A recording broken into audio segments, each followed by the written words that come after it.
Matt. Really enjoyed that, man. Thank you. It was a lot of fun. Going back to what we talked about on the opening shot on hole 11, I felt like, you mentioned driver being a bit of a concern for you, just getting off the tee and getting yourself in bad situations. You drove it pretty decent today, but I think still kind of what we talked about in the card a lot was that there's a lot of holes out here especially, and probably most golf courses you're going to play, where driver might not always be the play. And we talked about how you have kind of a knockdown driver sometimes. You're between that and between 3-wood.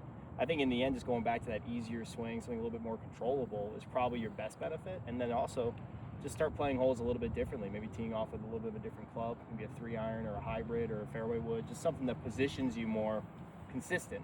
Because I think you'd be better off being one club longer into a green, but from the middle of the fairway versus, chipping out or something like that. Would you kind of agree? Yeah, no, definitely. Like 16, like a great example. Like I've been hitting driver there a lot, and like I think even just putting a 3-wood or a knockdown in my head to not try to because I know if I really hit a good drive there, I could probably get there too, but not even worrying about that. Just almost hitting a 3-wood there is probably the safer bet at all. Yeah, like obviously our brain goes, ooh, short par 5, right? We talked about it. I'm going to swing a little harder here, try to get up there close, when in reality, that's a hard green to get to in 2 shots sometimes because of what's guarding it. So laying up with a 3-wood or a club you're comfortable with, hitting another iron there to lay up to a perfect wedge distance. If we offered you a wedge that you like on 16 and a wedge you like on 11, both par 5s in the back 9, I mean, you take it in a heartbeat, right? Yeah, so absolutely. just something to really think about is before you tee off now in the future in tournaments or just rounds of golf, it's, okay, how long is this hole?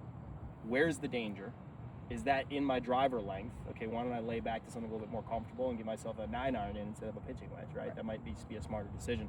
And then the other thing was the chipping around the green, right? I know we laughed about it a little bit, but there was some spots there where I felt like you were, no more than a foot or two off the green, and especially here with how tight they are.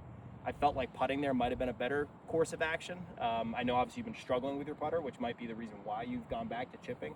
But look, the simple answer there is, in my opinion, and probably most coaches' opinion, is that your worst putt should be better than your best chip more times than not. So I would definitely consider doing that a little bit more.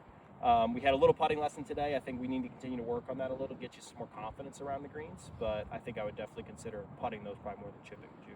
Yeah, no, I totally agree with you. I think that like you said, a bad putt is a lot better than a bad chip and blading a chip on the green.